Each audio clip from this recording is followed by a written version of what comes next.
What if there's a false flag? What if there's a strike on Russian soil? He could probably then rally popular support in Russia to do whatever he wants. Yeah, I wouldn't have put it past him because the US government would do this too. He might set off, he might do a false flag himself, cause a nuclear bomb to go off in some remote area of Siberia or whatever. Say it was some terrorists going on that have been sent from Ukraine, and then just everyone rallies behind him, and some other countries send extra troops. And I don't think Siberia. I think Moscow. You think? I mean, yeah, absolutely. Yeah, the Russians are known for just throwing away their men, like they're right, just exactly. soldiers. Exactly. They're the Zap Brannigan of international conflict. and also the opposite, not the Russians. It was the Soviets that did that. Pretty much the same thing. I mean, no, Russia's its own beast, man. The Russian people are ancient. Well, and also there's a possibility that the opposite of this could happen. There could be a false flag by Ukraine or by Western powers inside of Ukraine, and they could blame Russia for it, and then also use that. Again, there's a lot of potentials for false flags. It's not just the United States or Russia or Ukraine that has the potential of launching them. It's also independent third parties, corporations, the military-industrial complex that has a lot to gain and win here. But this is an absolutely crazy, disastrous situation. The West is not trying to give any kind of easy way out for Vladimir Putin. Vladimir Putin has put himself in an extremely difficult situation.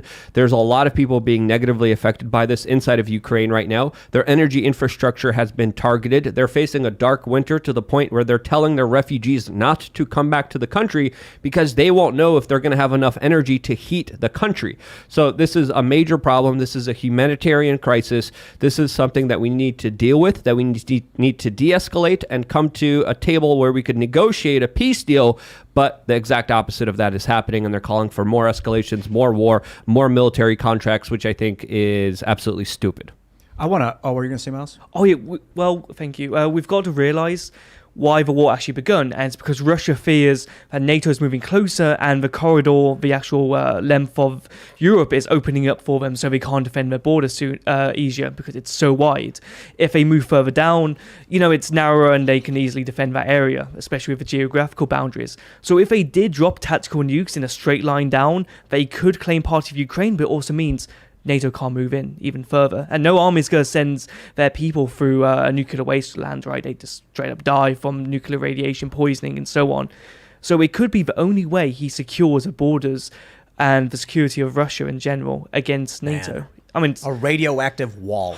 Yeah, basically. I mean, that's what I think it was Douglas Arthur thought about with China to protect against North Korean aggression, right? Because China was supplying North Korea during the Korean War. He proposed West drop a line of nukes, and they said, no, that's crazy. But to be fair, it could work.